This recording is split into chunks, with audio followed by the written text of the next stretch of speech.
Бурхан урлаач ухаан заяа багшийн буйнаар ирсэн бурхан үрсэн номын лекц 3 дугаар сарын 10-нд 13 цагаас UB Pulse. Хүмүүн төрлийг олж бие тогтох, хүүхдэд нэр хайрлах, эрүүл саруул өсгөх, нялхсын 15 адын засал, үрийн буян дадлаж хүүхэд тогтоох увдс. Хүн бүрдэн нялхсыг хамгаалах саяхуус тарааж, лам хуургууд, бүжинлэн бурхны тахилга уйлдан, ногой жилийн засал, буян хишгийн дадлага авна. Буйнаар ирсэн бурхан үрс номын лекцэнд эрхэм сүсгтэн олон та бүгдийг морин саатахыг урьж байна. Утас 91 тэг 6 30 40 99 58 17 98 80 95 15 91. Үзэгч та бүхний энэ өдрийн амар амгалан гэрэн мэдчилж байна. Тэгэхээр өнөөдөр та бүхнийг цаглашгүй гэрэл төвийн тэргүүн буддын гүн ухаан судлаач, бурхан урлаач, ухаан заяатай уулзуулж байна. За сайн байна уу та? Тарган сайхан үйлжиж байна уу? Сайхан тарган сайхан үйлжиж байна уу? За сайхан үйлжиж байна. Одоо бас ингээд удахгүй хавар боллоо. Өвөл хаврын зааг дээр бас нэвтрүүлэг маань яг тийм ээ. хийгдэж Яг сар шинийн үеэр энэ нэвтрүүлэг нь цацагдах бах. Тэгэхээр Монгол том даяараа сар шиндээ сайхан шинэлж тархан сайхан хаваржиж байна уу гэдэг нь мэдлэгэн зүйтэй баг. Тэгэхээр өнөөдөр бид хоёр нэгэн чухал сэдвийн талаар ярих гэж байгаа. Энэ бол үрийн заяа, үр эрдэнэ гэдэг сэдв юм аа. Энэ бол хүн төрлөختний хүмүүн заяаг олсон хүмүүний хамгийн чухал сэдвүүдийн нэг гэж бодож байна. Нэг зүйлийг бид маш сайн мэддэг. Зүүнний үзүүр дээр ширхэг будаа тогтоход адилхан одоо хүмүүн төрлийг олдгоо, хүмүүн заяаг олдгоо гэж энээс одоо жишээ аваа бодоход бол их л ховор төрөл, ховор нандин тэр заяа төрөл байх гэдэг нь удаа л гэж ойлгож байна. Энэ дээдийн ном болоод мөн одоо бидний өвгд ээжүүд олон одоо нандин сургаал, ёс уламжлалыг биднүүд өвлүүлсэн үлдээсэн байна. Гол нэгийнх нь томоохон сэдв бол одоо энэ үрийн одоо зурхай, нялхнараа хөөхтэй холбогдсон зан үйл юм л да. Яг бүрэн бүтэн ингээд төрнө гэдэг бол бас асар том буян заяа. Одоо ижи аавдал талархах ёстой мэл 3 муу заяанд унахгүй юмсан. 3 сайн заяанд төрөх юмсан гэж аврал одуулж их усны 6 зүйл гэж аврал одуул залбирч л байдаг. Одоо цай сүнэд ээж өргөж идэг. Тэгээ энэ маань сайн заяаны төрөл гэдэг маань юу юм бэ гэхээр ерөөсөө одоо хүмүүний төрөл, тэнгэрийн төрөл, асуурын төрөл буюу энэ 3 төрөл 3 сайн заяанд ордог юм байна. А 3 муу заяаны төрөлхөр 5 бэр даадгуус гэдээ ордог юм байна. Яагаад сайн муу заяа гэхээр сайжир дэвшиж дээдийн номтой учирч одоо сайн заяанд төрөх тийм боломж нөхцөл чөлөө учрал бүрдээгүй учраас тэгдэг юм байна. А 3 сайн заяаны төрөл гэдэг маань Бурхны ном дэлгэрсэн гол нь чөлөө учрал бүрдсэн гэдэг нь одоо их дэлгэрүүлж хэлэхээр одоо эргэтэн бүтэн оюун ухаан төгөлдөр авал орхлыг мэдэх үүлийн үрд итгэдэг юм ухамсартай төрсэн төрөл гэдгээр хүний төрөл нь гайхамшигтай сайхан олдохгүй ховор эрдэнэт хүний төрөл. Буйнаар ирсэн бурхан үрсэн номын лекц 3 дугаар сарын 10-нд 13 цагаас UB Pulse. Гэт өмнөх лекцнуудыг бол би бас баг одоо сэдвийг хэлэх юм бол мэдээд байна л да. Баг 5 дахудагийн лекц болж байна уу? Тийм. Миний өөрөө нэг урайлгач гэдэг юм болоо озон гэж нэг юм байгаа. Мухар сүсгийн халын альва нэгэн бурхны сургаал бүхий л зүйл танин мэдсэн сэтгэлээр хандъя гэж. Альва зүйлийг ухаараа танин мэдчихлэн болоо тэндээс үнэн аврал, үнэн бишрэл, үнэн ухаарал төрөх нь дамжиггүй юм.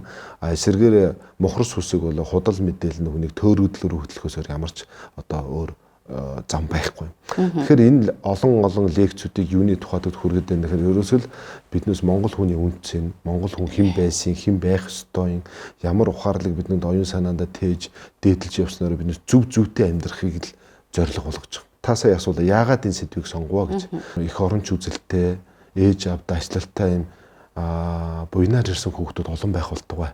Гэсний үндсэн дээрээс үр хүүхэд, няраа хүүхэдтэй холбоотой нандин сургаалуудыг л Монгол төмөндөө зориулж дэлгэж байгаа. Хүмүүн заяаг олцоод хүн юунд зорж, юунд тэмүүлж, ямар ухаарлыг дотор агуулж явах ёстой талаар номны ихэнд, лекцний ихэнд маш дэлгэмгүй яар. Үр хүүхэдтэй болохын өмнө одоо ийм зүйлийг мэдэх ёстой байна гэд ингээд зан заншил ёс уламжлал юм мэдээд авчих юм бол алдаа баг гарах гэдэг тийм ээ. Сүүлийн үед мэдээлэл их дэлгэрэнгүй босноос ч тэр юм уу үр хүүхдүүд нялхсын нэг урд хожид сонсогдоогүй өвчин зовлон нэг тийм зүйлүүд их болцоод байгаа юм шиг санагдаад байгаа. Одоо билехэн ажиглагдаж байна л да. Одоогийн биднээс орсон бод цав говийг ажиглахад л гэр бүлийн салалт асар их болсон байна.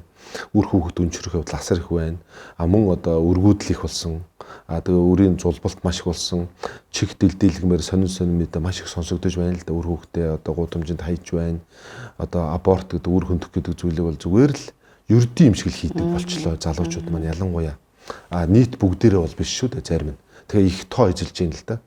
Тэгээ энэ болгоныг хараад цугад би хувь хүний хувьд өөрөө бас буддийн шашныг одоо дэлгэрүүлж байгаа хүний хувьд сэтгэл маш хэмжүүлж явдаг. Тэгээд энэ сэдвийг бас хийх болсон шалтгааны нэг нь энэ. Тэгээд залуучууд маань анханасаа аав ээж болох боловсролыг олох ёстой. Ёс уламжлалаас таслагдсанаас болоод олон одоо шалтгаанууд их бий. Тэглээгээд гомдлоо суух нь одоо чухал биш. Маш хурдан нөхөс сэргээж энэ ухаарлыг олж авах нь хэн сурж мэдэж ойлгож авах тэр хүнд л ашиг тустай ач тусаа хайрсаар бох болно.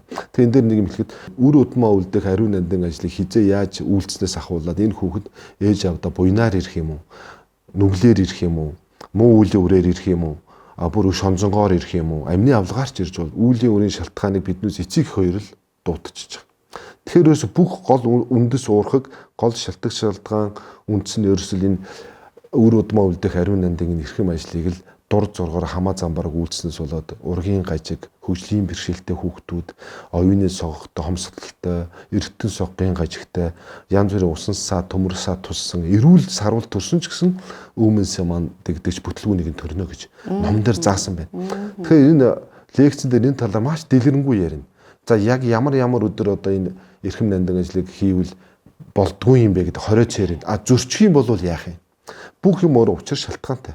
Тэгээд одоо юу гэдэг жишээлх юм бол сар хэрцсэн өдрүүдэд солонго татсан үед аянга цахилгаан аадар бороотой үед аав ээжийн өвчин зовлон нэрвэгдсэн шалтгаантай үед тийм ээ одоо юу гэдэг одоо өвлийн нар буцсны дараа мараа гэдэг их наривчлаа заасан байдаг юм. Эдгээр мөн архитын согтуурсан байх үедээ үр удмын одоо ажлыг ураг тогтчих юм бол эрдэнэ соггийн гажигтай тийм хүүхэд төрөх. Солонго татж байгаа үед олцсон хүүхэд бол огж бөөлж өвчтэй хүүхэд төрөх. Жин үдэд олцсон хүүхэд халууны өвчтэй төрөх. За сар хэрцсэн үед олцсон хүүхэд бол одоо юу гэдэг шөрмөс болоо шудан сөрмнөөс согогтой усан саа төмөр саа туссан хүүхдүүд төрөх гэдэг. Тэгээ биднээс эцэг охин өөрсдөө мэдлгүй ингээд хүүхдийг буруу цаг үе од гариг махбодын буруу сөрөг муу тохиолдолд дуудаад аваад ирчих хүчээр. Тэгэхээр энэ маш чухал аваад. Тэгэхээр биднээс эхлээл энэ дээр анхаарах хэрэгтэй. Эрэгтэй эмэгтэй хоёр хүн маань уулзраад хайр сэтгэлийн баталгаа болсон хүүхдээ гаргахтаа ямар өдөр тэр хүүхдийг одоо сарнаар од ирэхс байгаль энэ забуулан дээр дуудаж авчирж яах гэдэг нь маш чухал. Ямар өдөр авчрах вэ? Ямар мөчөд авчрах вэ гэдэг чинь хамгийн чухал. Хамгийн чухал. Тэгээ энийг бол хаач хөндөж ярьдгүй. Хүүхдийн хүмүүжил гэх юм бол гэрийн хүмүүжил дээрээ л хэлж ярьж байгаа. Одоо сүүлийн ургийн одоо ихийн хөвлөд хүмүүжил гэж одоо л сүүлийн үед ярьж эхэлсэн. Тэгэхээр энэ болгоныг л хүн хэдийн ухаантай хэлхээс наашгүй хүчээр хүн болгон монгол хүн ялангуяа их гүйлгээ ухаантай мундаг л да. Ямар нэг юм ингээ бодхол юм жоохон сэжүүрэгч юм бол ургуулan бодоод төсөглөлийн шууд хэлж чаддаг. Тэгэхээр би яг тэр санааг нэг хаалгыг нээч өгөх гээд байгаа юм. За ийм л юм байгаа шүүгээ санаа өчгөл юм бол тех стом байна. Тэгээд ойлгох чинь. Эмэгтэй хүн үр хүүхэд тээж явахдаа ямар одоо дэгжээг ёс уламжлалт баримтлах ёстой. Магадгүй эргэн тойронд байгаа хүмүүс нь ч юм уу юун дээр анхаарах ёстой байдгийн болоо. Тэгээ ураг олдоод эхлэнгүүд ээж хүн идэх хоол, өмсөд зүүх, ярих хөөрөх, бүр бодол санаа чухал. Оюун дотроо юу бодож санаж जैन. За үйлдэл хөдөлгөөн юу хийж जैन. За жишээ ярэ. Одоо ураг олдсон хүн бол одоо харайж үсэрч болохгүй. Одоо хөвлөд байгаа хүүхэд халил ангалаад унаж байгаа мэд маш их айдас төгшүүрийг мэдэрч байдаг. Хүнд юм өврөөд явах юм бол маш том хад чулуугаар дарагдаж хавчигдаж байгаа юм шиг шаналл зовж байдаг. Одоо хэд халуун эдэн ундаа шүтэж уух юм бол шатлагдаж байгаа юм шиг үр хүүхэд зовж байдаг.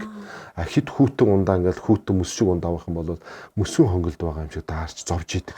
Одоо энэ хөвлөд дотор байгаа урган маань эхийн өвлдөж байгаа үүлийг юм уу хэдэн 100 дахин 1000 дахин ингэж томруулж тэр биен дээр нь тусдаг байна шүү дээ. Хүлээж авдаг байна. Яг зөв. Одоо биднэрт бол тэр бол өчүүхэн л төдийл үйлдэл зүйл шүү дээ. Гэтэл ураг дээр бол тэр хэдэн дахин давтамжтайгаар ингэж хүчтэйгээр тусч очдог. Одоо манайхаа маш сайн мэддэг. Хит халуунагаатай хоолой шүтэж хүүхэд бол игзимтэй яр шархтай хүүхэд гарах. Ингээд тууралт амх хүүхэд гардаг. Үсээ их самрах, хит их самрах юм бол халдсан хожигортлоотой хүүхэд гарах.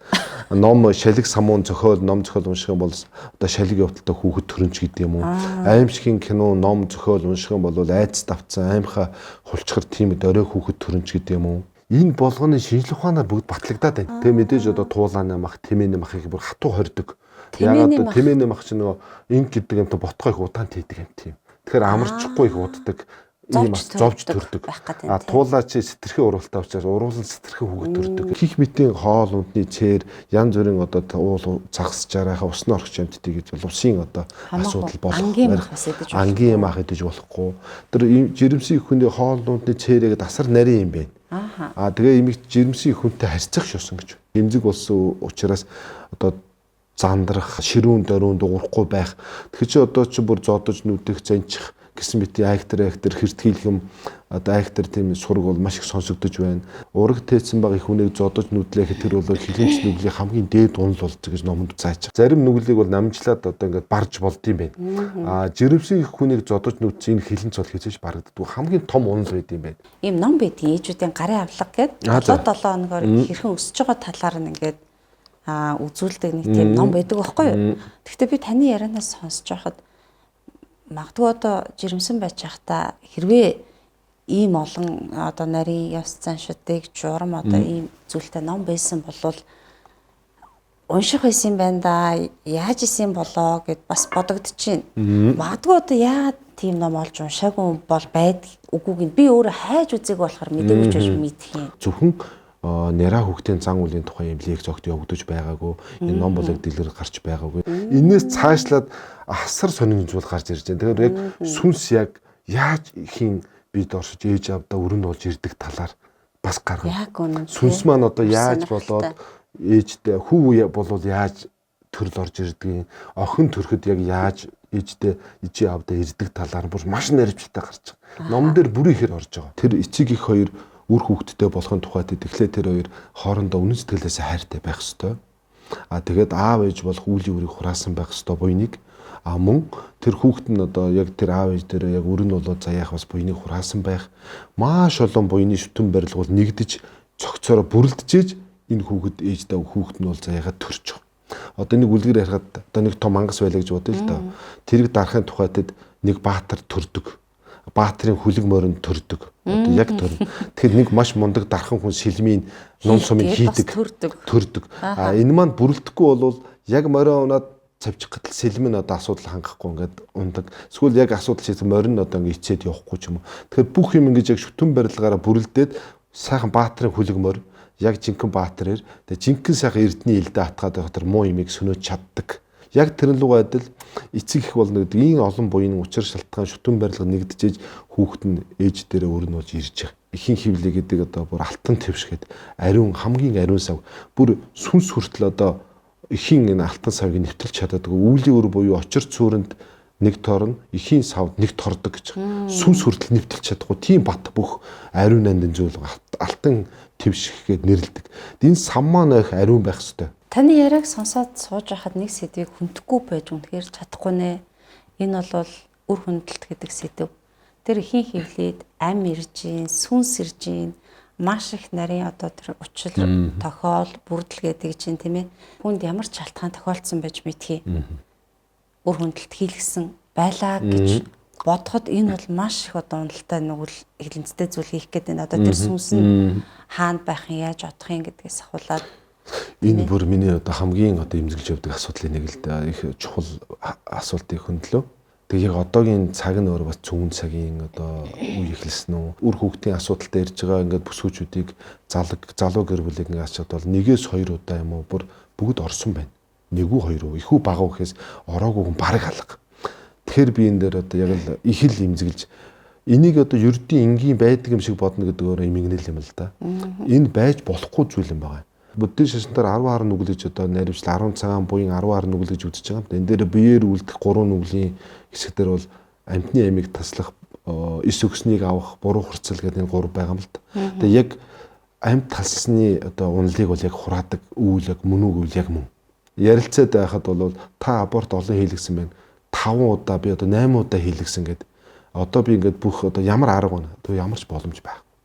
Тэр өөрөө 8 удаа одоо амьтны ямиг одоо тасалсан гэсэн шалтгаан шүү дээ. Асар том унал. Маш аюултай. Тэгэхээр энэ тал дээр биднээс сэрэмжлээд ухаарлаад мэдээд авчих юм бол хийхэ болчих ёстой. Үрийн заяа одоо маш 100% гомддог. Ээжтэй гомддог. Ижидээ аавда өрн болоод ирж байгаа тэр үр ингээд оршоод ирдэг. тэр аимшигтай процесс явагддаг юм л би ярихаас ч одоо харахаас ч би бол халгаж байна. Энэ үйлийг бол ерөөсө хизээч хийж болохгүй. Би хичээнгүй л залуучуудаа гуйж байна тийм. Магадгүй энэ одоо үйлдэлийн өвдөлтийг, шаналлыг, шарахыг, гин бурууг эмэгтэй хүн их аваад байдаг. Энийний цаана бас нэг эрэгтэй хүн байж л байдаг. Тэр хүн ч гэсэн бас энэ үүлийн үрийг үйлцэл. Яг тэнцүү үүрнэ. Эрэгтэй нь би энэ үүлээс ингээд тустай байх юм шиг бүү андуураараа. Үүлийн үр гэдэг бол манайхаа маш энгийнээр ярьдаг хаалга андуурдаг нэг хөөрхөг гарцсан байсан. Карма буюу үүлийн үр гэдэг өөрөө ерөөсөө хуурмаггүй үнэн байдаг. Нэгэнд хийцэн үүлийн үр гэдэг бол ерөөсөө алга болдоггүй шүү. Заавал ирдэг. Биднээс маш олон чухал сэдвүүдийг ингэж ярихгүй дарж өнгөрснөөс болоод энэний араар нь зөв имийг дарах тусмаа жам бус муу юм араар нь заавал гарч идэг. Тэгэхээр яг энэ асуудлыг би бол заавал хөндөж ярина.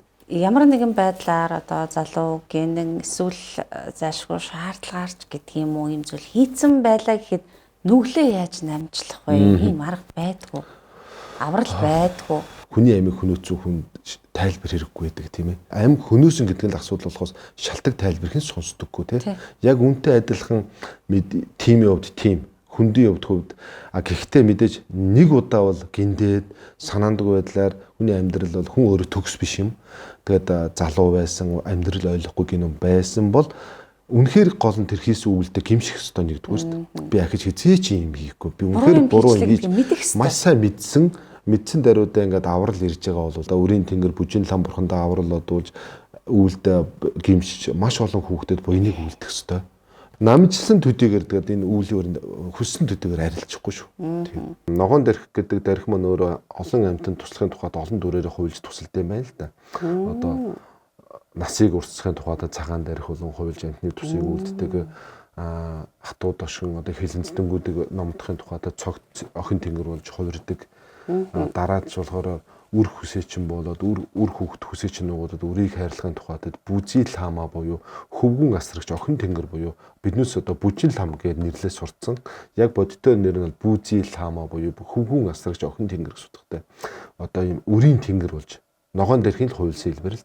Тэгэхээр бүжин ламдаа авралыг одуулж ногоон дэрхтээ авралыг одуул даатах нь үр төгтдөг юм байна. Одоо үрийн заяа одоо удмын асуудал байна шүү дээ. Энд чинь зөвхөн өнөөдрийн асуудал яригдаг. Олон үед дамжаад биднээс ингээд удам дамжаад ирсэн бай. Тэр ураг удмын өндөр илэн чуулган талд асуудал үүсгээд тэгээд энэ дандаа үр хүүхдийн асуудал шалтгаан болж бууж идэг. Тэгэхээр энэ дээр одоо үр хүүхэд тогтдоггүй оргоолгон эмзэг хүүхдүүд яаж арга заслууд байна. Маш нариндан ховор номдор байдаг өвчүүдийг би гаргаж оруулсан байна.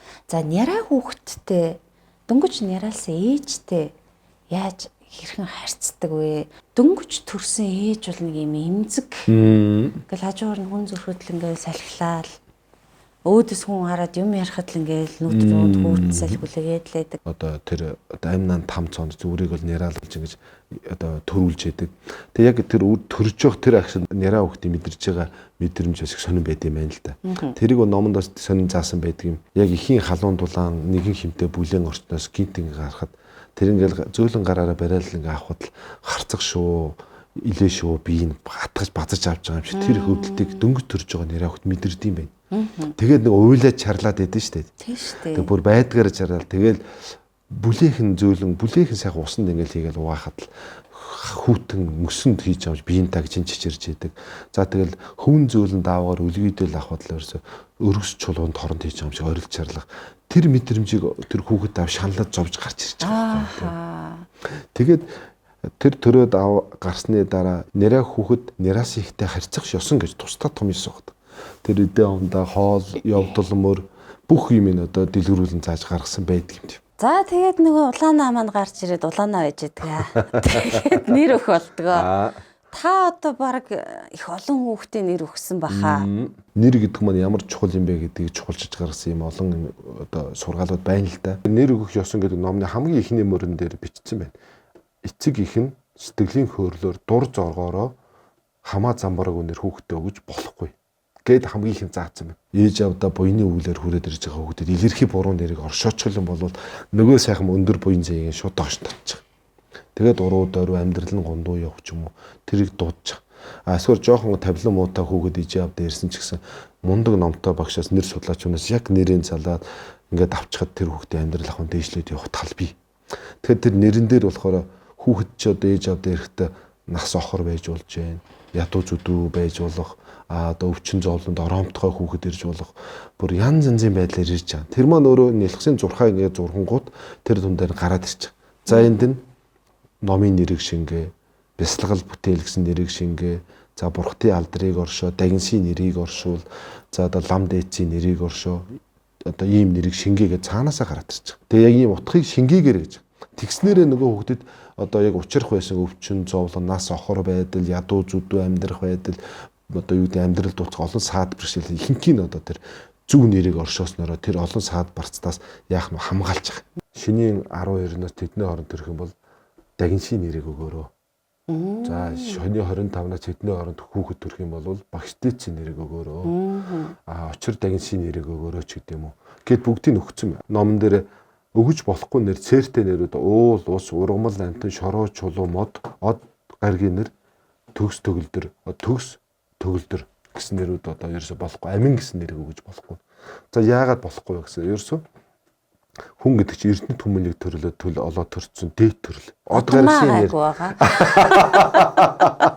Одоо өөрөг чинь ордоо маа орж байгаа юм. Тий.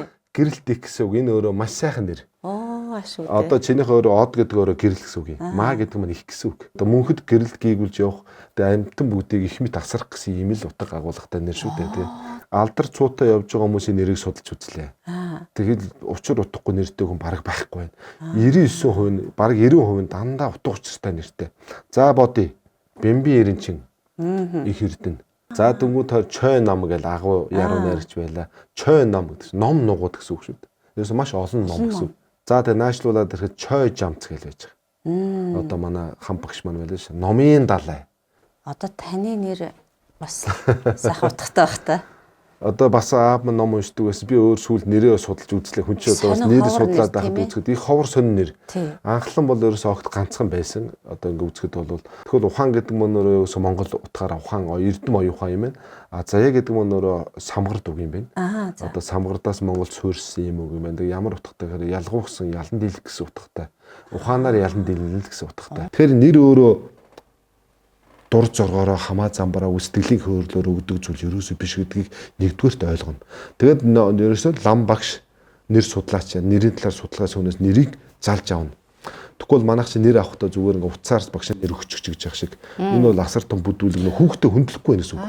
Нэр бол ерөөсөө тухайн хүүхдийн ийм засал юм байна л. Одоо жишээлх юм бол буруу нэртэй хүмүүс яах вэ гэдэг асуудал байна. Илэрхий буруу нэртэй мөртлөө сайн явж байгаа хүмүүс байгаа юм. Бас байгаа. Одоо яг мод чулуу янз бүрийн уул ус амтны нэртэй мөртлөө сайн сайхан явж байгаа юм байна. За энэ юу болоод байна гэхээр асар өндөр буян заяатай ирсэн одоо тэр хүүхэд бол сайн ч бай муу ч нэрийг даагаад явах чадaltaй. Тэр муу нэр өгсөн ч тэрийг бол бас даагаад явдаг хүч байна. Гэхдээ ихэнх нь ундаг.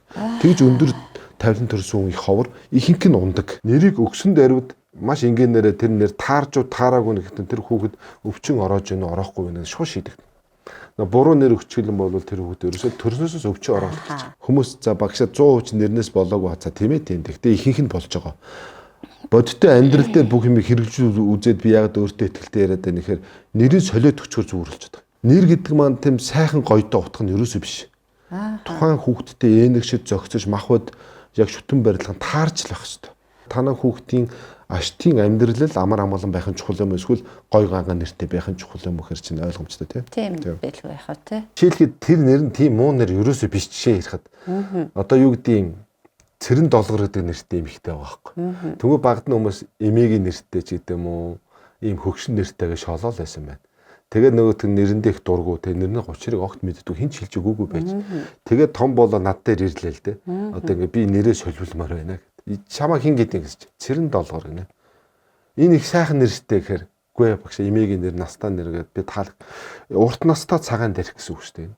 Оо ямар сайхан нэрэнтэй болно. Урт настаа дэрх, долгаар цагаан дэрх. Цагаан дэрх ч өөрөө 18 нас луга төгөлдөр төгс гоо үзэсгэлэнтэй бүсгүй шүү дээ. Тэгээд урт настаа цагаан дэрх. Тэгээд цагаан дэрх гэж ийм бурхан байна гэхээр ийм гоё нэр байсан юм уу? Би нэрээ солихоо боллоо.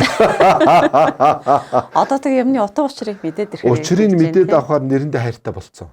Одоо Бадам гарав гэдэг нэг нэртэй хүн байна. Тэнгүүт чинь эмээгийн нэртэйгээ л бодоод бас нэгэ хэлээд өнгөө чинь цагаан линхва. Богцын ном цагаан линхва гэдэг ном байна. Тэр судрыг тэр өөрөө гайхамшигтай гэгэрэл хөтэлдэг судрын нэр. Ийм гоё судрынгүй би ийм гоё нэртэй байсан. Бас л нэрэндээ дургүй байсан. Одоо нэрэндээ маш аж аргалтай ихтгэлтэй болсон. Буянаар ирсэн бурхан үрсэн номын лекц 3 дугаар сарын 10-нд 13 цагаас UB Pulse. Нэлхнараа хөлтөд холбоотой хоёр л том баяр байна. Төрсөн өдрийн баяр, сэвлэг үргийн хоёр. Дайг сэвлэг үргээхэд одоо охин хүүхэд хүү гэдгээр нас нь бол онцлогтой. Охин хүүхэд гэдэг дээр бол яг цэцэг дэлгэрэх цагаар авч ирс уламжлалтай. Хүүтэр бол бугын дуунаар авна гэж намрын цаг л да. Тэгээ бүх юм дэлгэрсэн цагаар охин хүүхдийг бол авах. Охин хүүхд бол 2-той, 4-тэй ихий настайгаа. Ерөөсөө охин хүү гэлтгүүл бүгдээ намар аваад байгаа шүү дээ. Тэр тун буруу. Хүү болохоор яг тэр сондгоо насан дээр 3-тай, 5-тай. Ерөөсөө тэр нэг нөгөө байглаас цаас эрэгтэй эмэгтэй хүнийхэн шин чанарыг хүртэл байгаль дэлхийдээ зохицуулж авах. Бүгдийг зохицуулж байгаа. Тэгээ сэвлэг дайхын онгон одоо тэр сэвлэг дайхыг үргээхгүй байх нь ямар асуудалтай юм бэ? Энгийн дээрээ тэр хүүхд өвчин ороогоо салтдаггүй. Тэр бол маргаангүй үнэн. Бүр ингээд үргээгээгүй том болцсон бүр насан туршсан хүн зөндөө байна. Нэг газар лекц уншлаа. Тэгээ яг энэ сэдвэр нэг яриа нэг сэдв үүсээд за сэвлэг дайхаа багада үргээлгээгүй эмэгтэй хүн хүнтэй суудах юм а гэсэн чинь лекцийн дараа 5 эмэгтэй надад уулзсан. Тавуулаа дайхаа үргээгээгүй багада. Огт үргээгээгүй. Одоо хань ижилтэй болоогүй. Тэгэхээр энэ яриа минь өөр ингээд батлагдаад ирж байгаа биз. Ихээс мэндэлсэн л бол энэ онгон дайхаа сэвлэгийг заавал үргээх ёстой нэг удаа. Нэг л удаа. Хорн гарсан хуучин хайчаар авах. Шинэ хайч огт авч болохгүй. Одоо дайх сэвлэгийн цоошин хайчаарлаа. Одоо манайхаа чинь ингээд нэг чамирхгаал тэр бол хамгийн буруу. Хамгийн буруу. Тэр хон хүүхдийнхээ сүлдийн шивтэйчдэг юм. Ивэл жилтэй үнээр нь эхэлж хөндүүлээд тэгээ энэ сэвлэгийн найран дээр арихтаарс хоол ундны цээр гэж бас байгаа. Энэ номон дээр лекцэн дээр бас энэ төгсгөл хаваараа яригдах юм. Яагаад төгсгөл хаваараа гэхээр эхлээд чинь ингээд хүүхэд олдоод хүүхэд төрөөд нэрээ хайрлаад хүмүүжээ тэгэнгүүт яг сэвлэг дайх үргээхтэр ирээд нэг энэ сэдвэр маш дэлгэрэнгүй ярих юм. Тэр сэвлэгийг аваад тэр дараа нь тэр сэвлэгийг яах байдаг асуу. Яах вэ? За яг далганы уутандаа хийдэг ёс бий. Нэг хэсгийг нь болохоор тусад нь уутанд аваа хадгалчих. Тэгээ дараа нөгөө насан туршид том болоход нь тэр хүнд хүүдээ өгөөд гадагшаа дотгошоо яваад өвчин тусаад одоо бие хан муутахад тэрнээсээ шатаагаад хервшин үнэртгэд бол хэр баргийн өвчнийг ангааж чаддаг. Тийм хүчин чадал байна. Сэвлэгээрээ ангааж чаддаг хүчин чадалтай. Тэгээ аваа явчихна. Ээж аавууд маань хүүхдийн хүмүүжил гэхээр за одоо юм ялах юм чинь энэ жоох юм чинь учир мэдгүй юм чи юугаа мэдхийн. Жоохон том болоод ирэхээр чамайг өстө хүмүүжүүлж өгнө тэгээд хүлээгээд байдаг те. Гэтэл энэ хүүхдийн хүмүүжил чи хизэнээс эхлээд явагдах хэвээр магадгүй битээр сайн уу гизэнд байхаас нь хавлаад ярьжснаас юм биш үү гэж бодож тавьчлаа л да. Манайхан хүүхдийг бол 3 нас хүртэл бурхан гэж үзэж байгаа. Тэр маань өөрөө бол ингээ бүх далдын юм мэднэ харна сэтгэл нь бол яг бурхны мөн чанартай байгаа учраас одоо таавар нь байлгах эрхлэр бол эрхлүүлж байгаа хэлбэр ерөөсөө биш. Тэр хүүхдийг хизээн нь одоо ингэж давтаж чангалах уу хизээн нь одоо хүний хүүхдийг таавар нь байлгах уу те тэр бурхан үед нь байлгана. Гэхдээ эрхлүүлэхгүй үлгэрээр хүмүүжүүлдэг гэж. Үлгэрээр жоохон бохот үлгэр дуртай байсан да. Зөндөө. Тэгэхээр ерөөсөө гой үлгэрэн тэгтэй болохоор тийм одоо тийм ямар учир утгагүй биш. 90 сайн хан харангуй ч юм уу.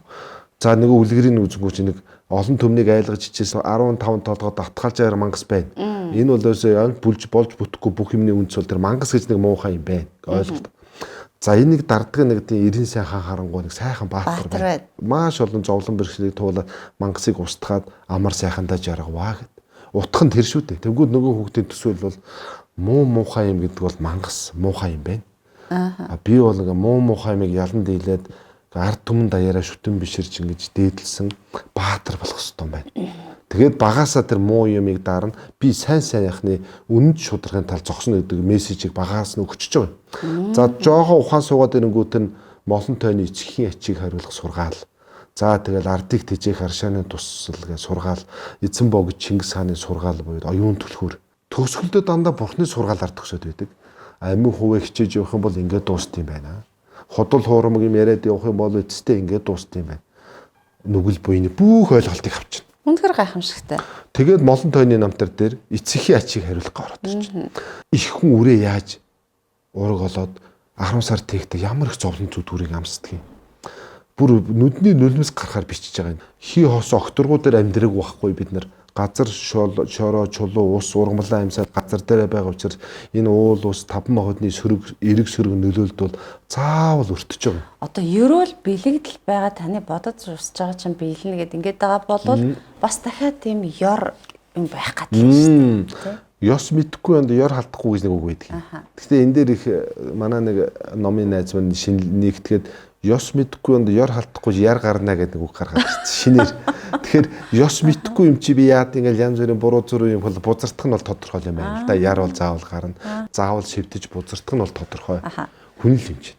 Бид өнөөдөр танаас бас нэг сайхан зүйлийг ойлголоо. Үлгэрээр хүмүүжүүлнэ гэдэг чинь амар гоё. Хүүхэд бол үлгэр дуртай.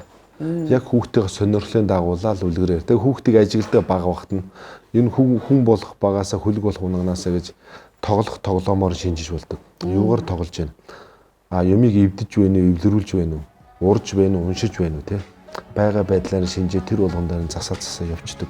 Ер нь эцэг эхүүдийн гол нь бол үлгэрлэн дагуулах хэрэгтэй гэдэг. Нүдэн дээр нь зөв үйлдэлээр дагуулах хэрэгтэй. Буянаар ирсэн бурхан үрсэн номын лекц 3 дугаар сарын 10-нд 13 цагаас UB Post. Өнөөдрийн сэдв яриад байвал дуусахааргүй өргөн цар хүрээнд үргэлжлэхээр байгаад байна. Яг нь нэвтрүүлэг маань яалтчгүй цаг хугацаатай учраас ингээд өнөөдрийн түр азны дараагийн үргэлжлэл байгаа. Дараагийн үргэлжлэл харин одоо та олон түмэнд лекц байдлаар хүргэх гээд байгаа тийм ээ. Тийм. Тэгэхээр лекцэн дээр бол өнөөдрийн ярьсан сэдвүүдийг дахиад нэмээд битээр ярьж амжаагүй сэдвүүдийг гээд олон сэдвүүдийг ярина гэж бодож байна. Өнөөдөр ерөнхийдөө та битэрийн яриа бол лекцэн дээр юу болох талаар ерөнхийдөө амтлуулаад өнгөрч байгаа. Тэгэхээр энэ дөрвөлжин бурмыг хаанаас нь долоос амттай гэдэг шигээр жинхэнэ самарны чөмгийг авъя гэвэл биднээс нэг ясын долооч чадах юм бол самарны чөмгний амтыг мэдэрч чадахгүй. Тэгэхээр биднээс яг тэр доторх самарныхаа ясыг ховхлоод чөмгийг нийтэх юм бол жинхэнэ амт нь цаанаа мөн чанар нь цаанаа байгаа. Тэгэхээр өнөөдөр биднээс бол дөрвөлжин бурмыг ясалд болоо. Одоо жинхэнэ чөмгийн нийтийг гэвэл номын лекцэн дээр чөмгөн амтлна. Тэгжээ жинхэнэ та номын лекцэн дээр одоо яг энэ номын лекцэн дээр болоод тэгэхээр энэ саяны ярьсан бүгдийн дэлгэрэнгүйгээр маш олон сэдвээр ном болж гарч байгаа. Лекцэн дээр ямар үйл ажиллагаа болох гэхээр ерөнхийдөө миний өөрийн номын лекц бол явагдана. Үүнээс гадна лам хуургууд маань бас чуулж даган баяс ордог уламжлалтай. Элдв эрдэнэ тэмээх одоо модон могоо жилийнхаа засал номыг хийн мөн одоо буян шиг даллага аав хамгийн нэг том чухал зүйл бол үрийн тэнгэр бүжин лам бурхны тахилга болох юм. Тахилгын зан үйл. Тэгэхээр тэн дээр энийг яагаад тагч чинь ямар учиртай юм бэ гэхээр үр хүүхэд хүсээч нугууд үр хүүхдээ гар одоо буян заяатай үр хүүхдээ эрүүл сарвал байгаасаа эрдэм номтой байгаасаа үүсэн дэлгэрээсэ гэж бүжин лам гэдэг өөрөө бид төрөөсөн бүүзий лам буюу хөвгүн асарч охин тэнгэр буюу үр хүүхдийн олон барцад асуудлыг бол амьрлуулах юм охин тэнгэр энэний тахилга бүрийхээр явагдана. Гол нь тэр нэлхсийн одоо хамгаалах маш нандин 15 гадын сахиусан хүрдэг хүн болгонтой түгээн мөн тэгээд тэр өдөр хүрэлцсэнээр бидээс маш олон номын одоо далаа болсон өдөр болно тийм ээ. Номондоо хайртай сүстэн олон таа бүгдээ морилон саатгаас урьж байна. За баярлалаа таны буйны үйл дэлгэрэх болтугай мөн номын цагаан буян үргэлж дэлгэрэх болтугай тэгээд ажил үсэт тань амжилт хүсье. За баярлалаа. Мөн өөрийн чинь ажил үс дэлгэрэх болтугай үүсэн дэлгэрэх болтугай яг одмоо гэд нэрс шиг үүс чинь гэрэлтэж байх болтугай гэж өрөөе. Баярлалаа. Магадгүй битэрийн ярианаас танд одоо сонирхолтой санагдаад энэ талаар цааш нь лавлаж медиа сонсё гэж хүсэж байгаа юм бол энэ лекцэн дээр та бүхэндээ өнөөдрийн сэдвийг улам дэлгэрүүлж мөн энэ дээр нэмээд дахиад өөр олон сэдвийн талаар үр хөвгттэй холбоотой, үрийн заяатай холбоотой сэдвээр ярилцах юм байна. Ингээд та бүхнийг энэ хөл лекцэнд нь бас урьж байна. Бурхан урлаач ухаан заяа багшийн буянаар ирсэн бурхан үрсэн номын лекц 3 дугаар сарын 10-нд 13 цагаас UB Post. Хүмүүн төрлийг олж бие тогтох, хүүхдэд нэр хайрлах, эрүүл саруул өсгөх, нялхсын 15 адын засал, үрийн буян дадлаж хүүхэд тогтоох үйдс. Хүн бүрдэн нялхсыг хамгаалах саяхуус тарааж, лам хуургууд, бүжин лам бурхны тахилга үйлдэн, могой жилийн засал, буян хишгийн дадлага авна. Буянаар ирсэн бурхан үрс номын лекцэнд эрхэм сүсгтэн олон та бүгдийг морин саатахыг урьж байна. Утас 91 тэг 6 30 40 99 58 17 98 80 95 15 91